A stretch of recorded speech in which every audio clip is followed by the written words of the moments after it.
Hello guys and welcome back to the channel. How are we all doing on this Sunday evening night? I don't know whether it'll be up on the Sunday or the Monday morning. It depends on how quickly I can get the edit out and how quickly I can talk about this.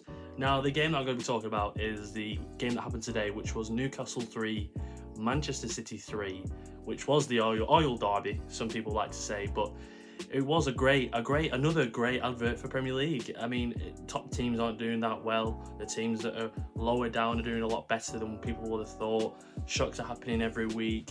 Big sides are playing a great brand of football, and it's really good to see in the Premier League this season. Like the season before, like the season before that. You could argue the money, like we're going to talk about in this, with all the oil and stuff like that, etc, etc, etc. is a cause of that, because all the better players are coming to the Premier League right now. But today we're going to talk about Manchester City and Newcastle. So I think first of all I'm going to talk about the Manchester City side.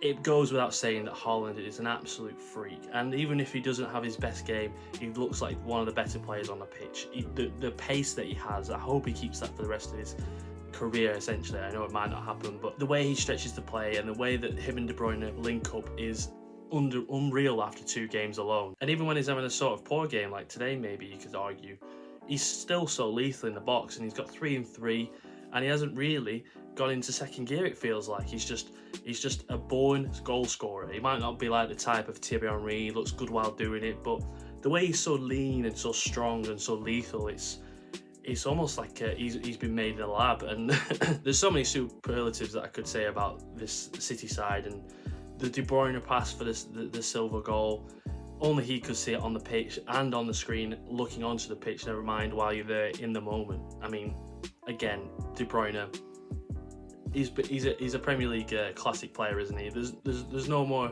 that I can say that would add to the conversation. And I think the only thing that I could talk about City today is the sort of the vulnerability that they might have shown, if any. You know, we want to see that they have some sort of vulnerability, because you don't want to see a perfect squad like Bayern Munich in Germany or PSG in France. You want it to be competitive, and the way that City have performed these last 4 or 5 years, other than Liverpool performing at their best and at their peak, and you know, sometimes it doesn't work for them.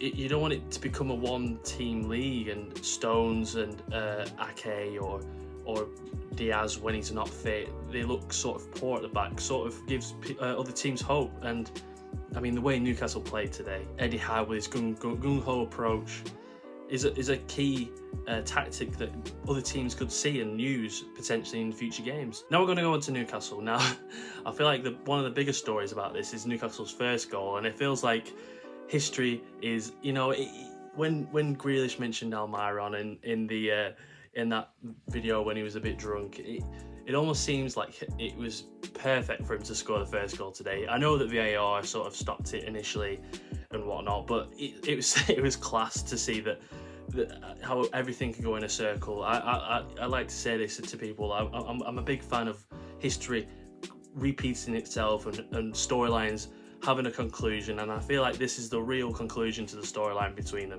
And hopefully, you know, who knows, it might be the goal that kickstarts his actual Premier League career. And you know, he's not going to make it past Newcastle when they eventually go beyond the point of what they are, but he could become a cult hero at Newcastle. He really could. It's not a brash thing to say, almost. You know, Newcastle under Eddie Howe, I mean, it's top 4 form for the last year that he's been in charge. I know that he started when they're in the bottom 3, but if you look at the calendar year, I think they're in the top 2 or 3. I think there's only Liverpool and Manchester City, maybe Tottenham. I've not checked it recently, but looking about a month ago, they were up there with them 3, and you know, it's hard to see them not being up there at the end of the season. They might tail off like a Leicester, because like I'll say later on in the video, the lack of depth could be an issue towards the tail end of the season, because it's a long one, isn't it? It's a World Cup in between. You've got cramming games. The only thing that I could say about Newcastle is they don't have any Europe in them. I put them 13th this season, and I almost sort of regret that. And I'm not looking forward to that video at the end of the season, by the way, because I put Manchester United 4th. But I think the thing about Newcastle is now they have invested a lot of money in the squad, and they've got a great manager. You can see that. But I feel like the lack of depth, you know, the people they brought on was, I've got written down here, Murphy, Longstaff, Wood, all coming on, and they're all championship quality. You know, they're not Premier League quality. They might be lower Premier League at best, and whether they're trying to be sensible about the spending, because there is a cap, isn't there, eventually, because they're not in Europe, or whether they've got this Newcastle tax that teams just add profits and add value onto players that isn't needed just because they might I say Manchester City, but it's replica of that, isn't it? Just because the Newcastle and they know the owners have a lot of money, teams are going to add money onto it, which makes sense for the team selling, because eventually they will do that. But for Newcastle, it's a hard one right now, because you're not in Europe and you can't get the players that you really want unless you want to fork out 80 million, say, like for your James Maddison, which would be a perfect signing for you, because let's be real, that's the sort of player that you needed today, someone to hold on to the ball when Manchester City had that glut of half an hour when they were really dominating. You needed that player that held on to the ball, and John Joe Shelvey didn't play today, but it's not great that you're thinking, if we had John Joe Shelvey, and he's only a Premier League mid-table quality at best, and James Maddison probably could add on to that. Granted, you might be investing behind the scenes in a new project like City did with the academy, and we might see in 10 years time what Manchester City do now with all the academies winning every single league in the under 18s, 16s, 14s, under 23s. You might see that with Newcastle, because that is the best route to go down eventually. If you're going to be in Champions League, you need them homegrown players, and they don't have any right now. They have Longstaff, and the other Longstaff who's gone up to Aberdeen in Scotland. It isn't a good sign, essentially, but the strength in depth is a big one for Newcastle right now, because the bench was poor, to be honest with you.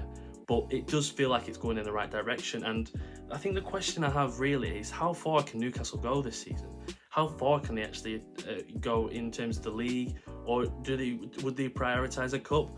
It's been, 60, 70 years since they won a cup, and they didn't even win it when Alan Shearer was there. So what would you prioritise?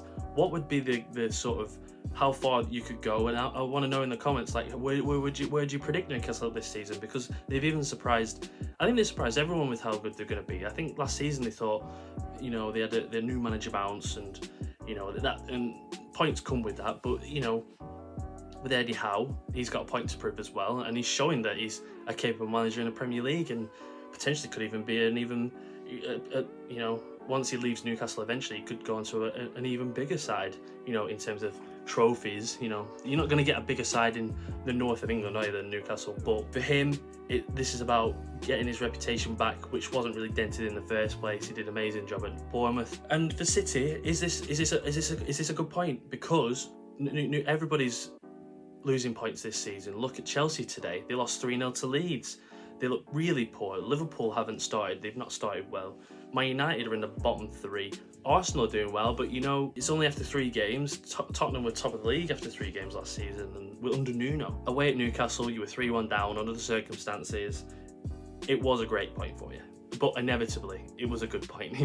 It feels like that inevitability of them scoring them 2 goals in the second half, and the half an hour or so that they could have scored even more, was inevitable, really, because, like I just said, the depth that they had on the bench, even though they didn't provide it today, because I think they made 1 or 2 subs. Just the confidence you have around the squad because of how big it is and how comfortable you can be. Look, if you're on the pitch and there's 10 people on the bench good enough to come on in your place, you're going to step it up, aren't you? So those are the 2 questions I've got for you in the comments. Are Newcastle good enough to be in the top half, or even further? How far can they go? And was this a good point for City? So that was it, guys. That was just a short video on the Newcastle City game. I would like to thank you guys, the few of you who have subscribed recently and commented and liked. I do appreciate everything. I try and do reply to everybody, because it's not a lot, but comparative, like I'm having fun doing it. I hope you all liked the video, and I hope you all have a good Monday, which is the next game, Manchester United versus Liverpool. Who knows what's going to happen in that? It's going quick, and it's going thick and fast, and it's going really quick, and I'm really enjoying it. So I hope you all subscribe, comment below, like the video, and I'll see you later.